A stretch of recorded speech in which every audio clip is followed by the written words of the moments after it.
So we basically... We're talking about the immunoglobulins and all of those things, right? So we basically finished the first chapter. But there was another... Let's do a summary, though.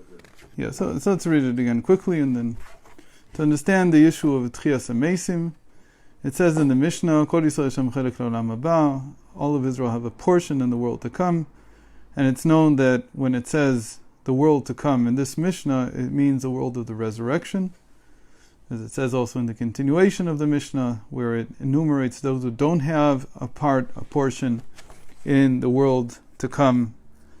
One of them is the person who says that there is no resurrection from the Torah. Okay? Right. And the Gemara explains... Okay. So the Gemara explains, why does he not have a part in the world of the resurrection? Because he disputes, he denies the fact that there's in the Torah mention of the world of the resurrection. So why can't you just say, you know what, I made a mistake? So that's what we explained last time we learned, that the belief creates your portion. Oh. The belief instills all that you do in this world with the secret sauce that makes it possible for you to take what you did and transfer it into your portion in the world to come. So what you're saying is that there's no such thing as a Gan Eden, clearly. No, Gan Eden, yes. Welcome to the Hilton Hotel. No, Gan Eden there is. Gan Eden is what they've learned. And world of resurrection there is, but you won't have a portion in it. It's going to exist anyway. The question is, again, we said that in Gan Eden, in the Garden of Eden, what you do is you live off of the Torah that you learned in this world.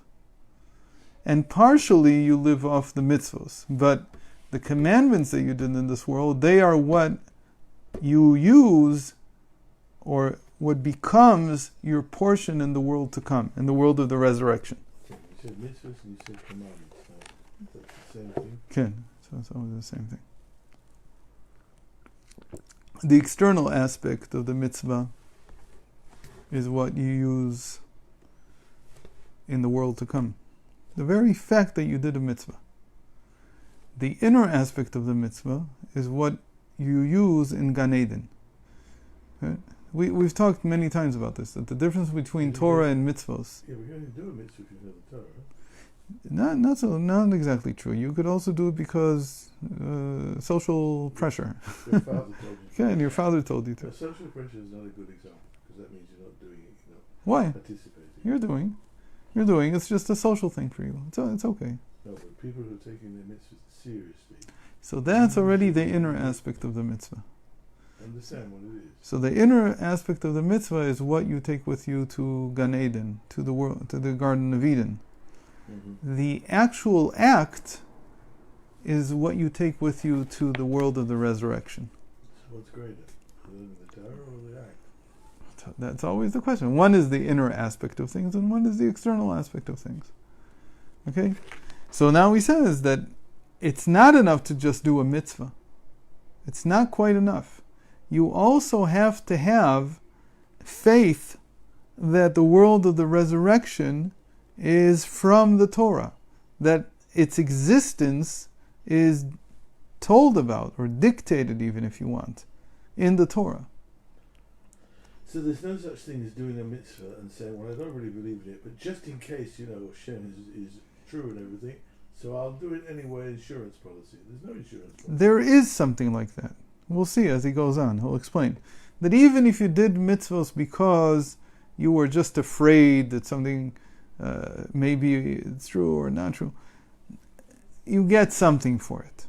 But it's not what we call the portion in the world to come. Okay? But then he continued on, and he says, זהו כל ישראל יש להם חלק לעולם הבא, דגן עדן שנקרא גם כן בשם עולם הבא, אף שישנו גם עכשיו ושבא לאדם אחר עבודתו בעולם הזה, כתיב יעלה בהר השם, נקי קביים בר לבב. He says, when it comes to the Garden of Eden, it really depends on the level that you did things in this world. Meaning, if you learn Torah, but you learn Torah in order to be important, a rabbi, all these things. So it says, it's not so clear what the Garden of Eden you get is conditional. it depends, the level of the Eden, meaning the level of the light, the revelation of God that you get as the soul after it departs the body, depends on how you performed your learning of Torah. And in what state of mind you were. There are conditions. Because it says, Mi ale be'ar Hashem, Niki kavayim var levav. Who will go up into the mountain of God? The mountain of God is basically the Garden of Eden. Okay? Who can go up there? A person who is of clean hands and clean actions and of clean heart. Doesn't say where they learned Torah or did mitzvahs. He doesn't say that here yet. Didn't beat anybody up. Right, I'm just he's going to say it later. I'm just saying in order to differentiate. But really, again, even if you didn't say this, just say the question at this stage is just why is it that for the Garden of Eden there are conditions, but מה שאין כן בנוגע לעולם התחייה שבו הוא עיקר התואר עולם הבא, אמרו כל ישראל שהם חלק לעולם הבא. But when it comes to the world of the resurrection, there's no difference. There's no conditions. Every Jew has a part, all of Israel has a part in the portion in the world of the resurrection. Doesn't mean so you're going to get it though. Yeah, everybody has. Everybody has. So how does that also work with what I just said? That the mitzvos are what fuel the world of the resurrection. That doesn't fit. So what's the answer? The answer is there's two aspects to the world of the resurrection. We're already saying the answer. Okay? He didn't say the answer yet, but he will say it soon. There are two aspects to the world of the resurrection. There's what's called a portion in the world of the resurrection, but there's also something that's intrinsically part of your connection to the world of the resurrection. It's not called a portion. It's something intrinsic. When you say a portion, you always mean something that's divided up in some way. Whenever I say a portion, I mean that this is going to be different for different people. One guy gets a big portion, one guy gets a little portion. He got a bigger piece than me. Right. So that's one aspect of it. The other aspect is where it's intrinsically the same for everybody. And what the Rebbe wants to get into is into this difference between the portion and the essential, intrinsic aspect of the world of the resurrection. Okay? So what did we see last time? We said there are four aspects here. It says this at the end of the first chapter. Dezeu ma sheomrim in the square brackets. אין ארוך לך בעולם הזה, ואין זולתך מכנו לחיי העולם הבא. אפס בנך גואלנו למות המשיח, ואין דומה לך מושיענו לחיית המתים. שארבע עניינים הם בסדר דמלמטה למעלה. Right? There are four things that are in general related to what we call the world to come. Okay? How does it work?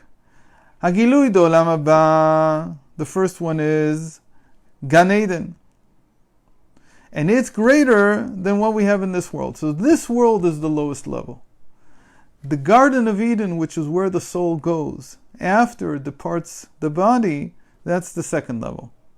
Okay? The third level, is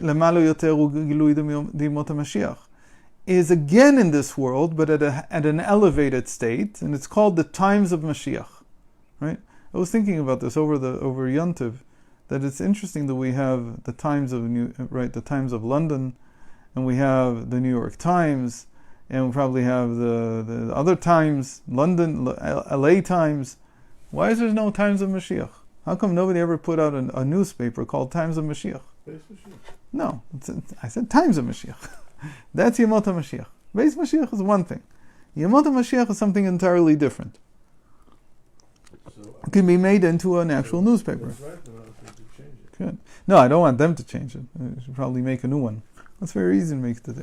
Anyway, the fourth level is what we call the world of the resurrection. So these are the four levels. This world, the Garden of Eden, the times of Mashiach, and the world of the resurrection.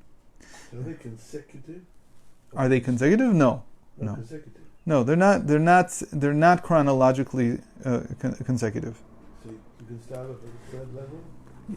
If you're born in the times of Mashiach, so you're not even in this world. You never really were in this world. And maybe you don't need the Garden of Eden. And that's a question that the Rebbe addressed. He said, what will happen to the people who will be alive during the time of the resurrection of the dead? Will they have to die and then be resurrected? Or can they just move into that stage? So he said, no, there has to be a difference. Something has to change in the body. But he said that you can change the body through lowliness, through shiftless. He said, if you have enough shiftless, if you make yourself as lowly as the earth, it's as if you were inside the earth. And that's really what happens when a person passes away. He experiences lowliness at such a level that he's ready to be resurrected into the world of the resurrection. That's why you put it in the ground. Okay. Afar ata ve'afar tashuv. I just read I heard a quote. Said, you can say this, from Steve Jobs yesterday. He said that the life's greatest invention is death. Why? Because death forces you to do something with your life. So it's life's greatest invention. It's an interesting way of looking at it, right? That if you didn't have death, so people would just meander around aimlessly, have nothing to do, not be interested in anything, and just continue living forever. You could say the same about poverty. Can, and that's exactly what Rebbe Levi Yitzchak Berditchev said, right? That without poverty, there would be no need for man, because what did God do when He gave someone poverty? He gave us an opportunity to help them. For everything else, what? You say, God should take care of it. But poverty, He doesn't. It's only you who will take care of it. You could say that theoretically for anything that a person is poor in, right? Poor health or whatever it is. Okay, so that was the first chapter. Now, I just wanted to add to it a very nice isbonenus here. A very nice... right? That a portion in the world to come, how do you say that in Hebrew? It's chelek la'olam haba. Chelek la'olam haba. So the initial spell, chala. What's chala? What does chala literally mean? So chala is the bread that we eat on Shabbos. But it literally, right, so, like you. But what does chala literally mean? So in Hebrew, it's not clear what it means. It's sweet. Okay. In Aramaic, it means something that's sweet. Anything that's sweet is called a challah. We mentioned that. So what's the idea? The idea is that your portion in the world to come is where everything is sweetened. And if we go through the Baal Shem Tov's process, there's submission, separation, and sweetening. So the sweetening happens when you get your portion in the world to come. What does that mean? It means that if a person, people can go through life and not feel that there is an ultimate catharsis or ultimate conclusion to all of this. Meaning they can feel that they're working they're toiling without any kind of conclusion possible. There's no outcome they can really think of. Right? There's not what we call in philosophy purpose. There's no purpose in there. Telos, as it was called in Greek. There's no telos to anything. What? Good. It's very similar. I didn't think of that. The word tachlis is not a word in Hebrew, by the way. It was a word that was invented by the translators of Maimonides, the Tibonim, the Tibon family. So they invented this word tachlis. But you're right, it's a lot like the Greek word, telos. What's an Epicurus? Epicurus is a person who says there's no world to come. Epicurus, by definition, is one by definition. Why am I saying? Because Epicurus, the Greek philosopher, his stance was, and the thing that the Jews argued with him about was whether there is a world of resurrection. They called it the world to come, but they meant the world of resurrection. Is there an afterlife? And he also didn't hold by that. So Epicureanism, which is epicorsis, or what is later translated as heresy, okay, really means that the person feels that there's no telos, there's no purpose to what I'm doing. Meaning, you just toil and toil. Well, that comes back to one stage further, which says that even if Hashem created the world, He's not taking the interest in what's going on. Right? You can believe in God, but say that life is meaningless. Why? Because God's gone. He's not here anymore. But if you accept that, you can still believe that God takes an interest, but there's no world of resurrection. You did your work. You're like how shall we say? You feel like a pawn, a cog in the machine. And when you're done, they throw you out in the trash bin. And that's it. And so that picture of being human is anti-Torah. That's what it's saying. That if you feel that way, that your toil is meaningless, not just in the sense that God doesn't care, but in the sense that there is no ultimate sweetening or reward, purpose in everything that you've done, even if you say, the purpose in what I've done is that my children will continue after me. That's not good enough. That's not the world of resurrection. The world of resurrection says, and again, this is something, that's why it's faith. You have to fight this. Because even if you're frum, and even if you're doing things, and you're leading the right type of life, you may still deep down inside doubt that anything eternal will come out of this. And you resound yourself to thinking that, okay, I'm willing to do my duty, and I know it'll be over and that'll be it. He says, no, you have to do things knowing that they have eternal purpose, that you will enjoy the outcome of your actions eternally. If you don't believe that, then you don't get it. That's the idea here. Meaning, when you do things out of that type of outlook, that type of conceptual scheme, you do them differently. You don't do them exactly the same. If all you're thinking about, I'll say it like this, if all you're thinking about is, I need to take care of my children because they're the only continuation after me, so you won't set apart time to learn. You won't set apart time to do mitzvos the way you want to. You'll say, my only recourse is to take care of the next generation. It's one of the possibilities you might find meaning in. But it says, no, you also have to do things, especially mitzvos, that have to do with your personal outcome. There is a personal existence that will be eternal. And so it shapes a lot of how you do things and what you do.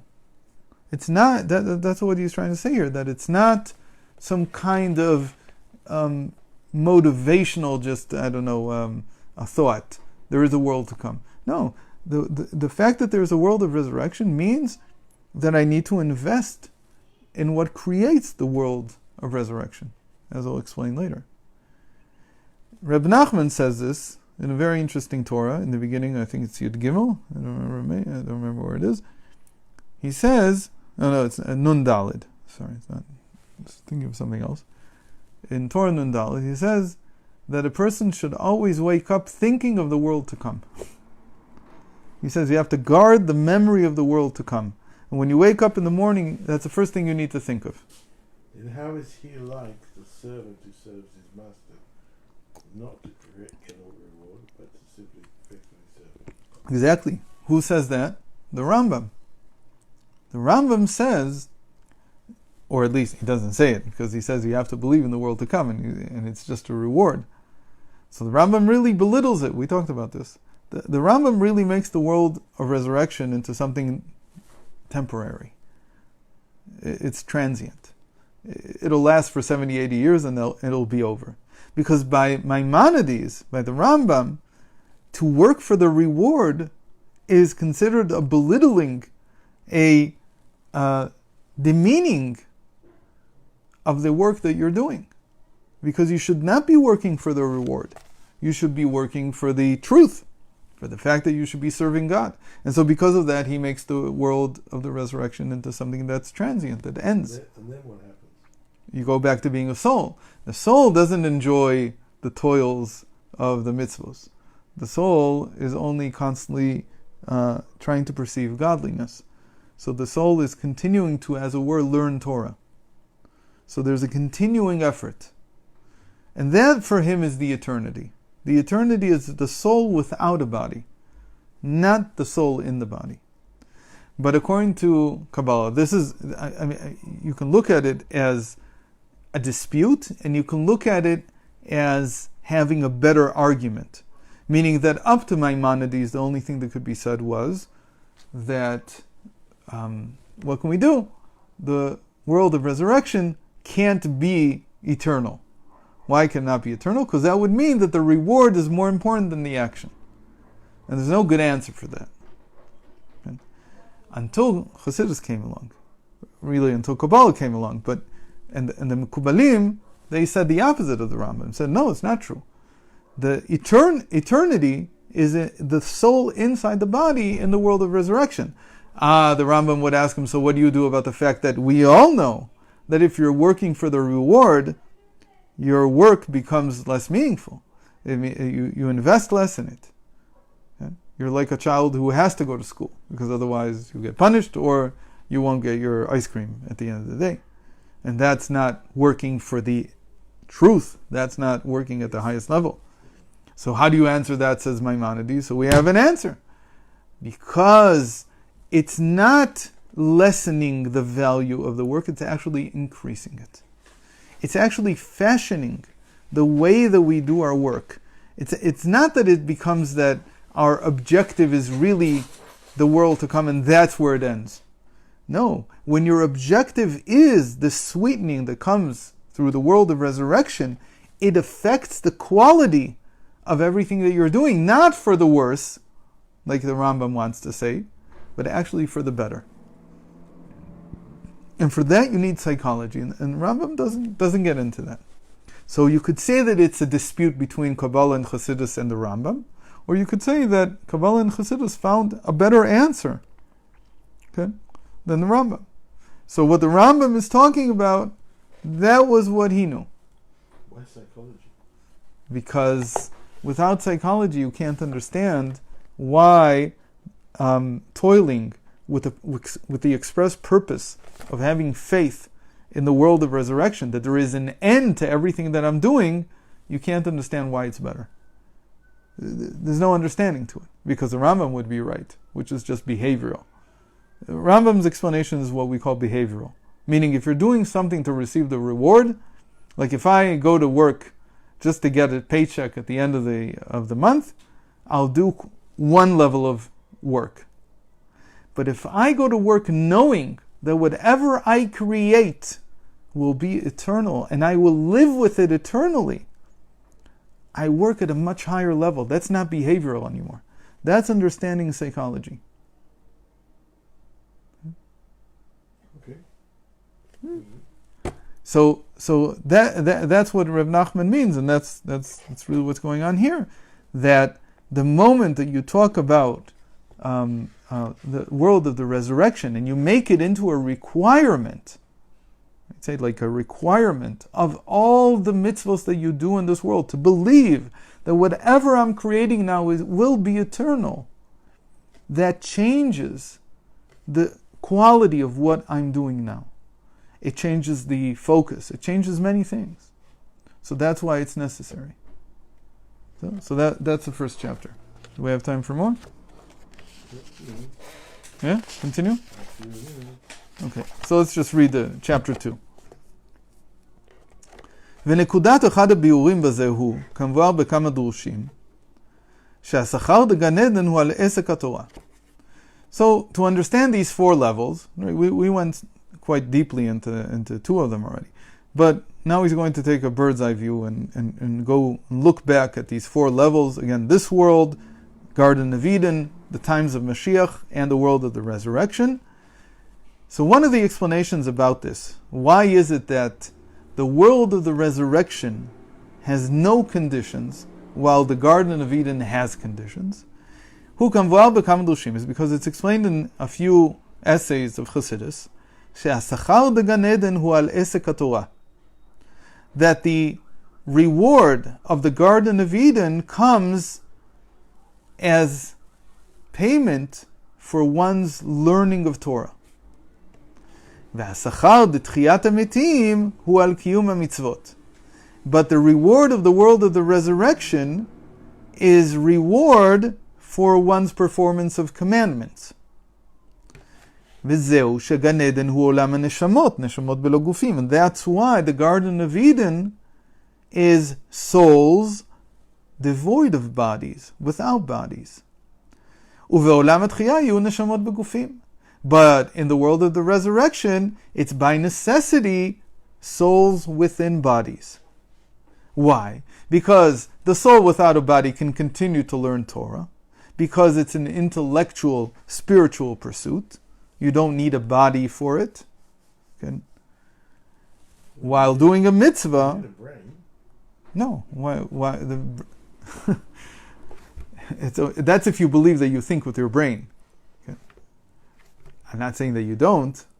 I'm just saying that the brain is the manifestation of the thought. It's not necessarily where the thought is actually happening. In the same way that the sunlight that is now shining on my face is not on my face, right? It was created somewhere else. It's just manifesting here because it went through the atmosphere and became light. The way it is in space, it would be nothing. It has to hit something. So, in the same way, we understand that whatever the brain thinks is a manifestation of something higher. So the brain is sort of like to put it very crudely, in a certain sense, it's like a receiver, like a radio receiver. It's receiving something. It does things with it. Like in a radio, you can also turn the volume or turn it down. There's all kinds of things you can do with it. But at the core, right, there's this thing, the biggest problem in psychology today. How do you change your IQ? You can't. You simply can't. And it's every few years somebody thinks they found a way to better your IQ, and they have all these games that you do and this and that, and eventually when you do all the testing you see that the person's IQ doesn't change, and so they wonder why can't it change? Because if the brain is like a receiver, okay, so it's only as good as what it's receiving. Working on the brain can lower or increase the volume maybe, but you can't make the brain suddenly become a microwave oven. It's not going to happen. Like in the same way that the radio is not going to become a microwave oven. It is what it is. And you have to work with it. There's a very strong motivational video by Jordan Peterson about the things that you can't change. What are the things that you can't change? So number one on his list is IQ. You have to work with it. Whatever you have, you have. How did he know that? He's a psychologist. That's what they do all day. They wonder, is it possible to change your IQ? ובעולם התחייה היו נשמות בגופים, כי עסק התורה שייך בעיקר לנשמה, וקיום המצוות להגוף. So that's the way we divide it normally. That the Garden of Eden is souls without a body, so it's very well suited to learning Torah. That's why it's built out of the Torah that you learned in this life. While the world of the resurrection is souls in bodies. Why in bodies? Because the body is what performs the commandments. You can't perform commandments without a body. So you could say something very interesting. That when the soul is in the Garden of Eden and it's learning Torah, it's not a mitzvah. Think about that. You're not performing a mitzvah. You're just doing what souls do. The nature of the soul is to pursue godly insight. But it's not a mitzvah there. It's not a commandment. The only time it's a commandment to pursue godly insight is when your soul is in a body like it is now in this life. That's why you need to use every minute that you have to perform this very important mitzvah. Because it's true that later, after you pass away in the Garden of Eden, you'll continue pursuing insight, godly insight. But there will be more a sense of fulfilling knowledge, curiosity, whatever you want to call it. But you won't be called a mitzvah, won't be called a commandment. Because a commandment, by definition, needs a body. Okay, so let's end here. You have to go, and I have to go also. So we'll continue tomorrow morning. God willing. I'll speak to Guetta when I get home because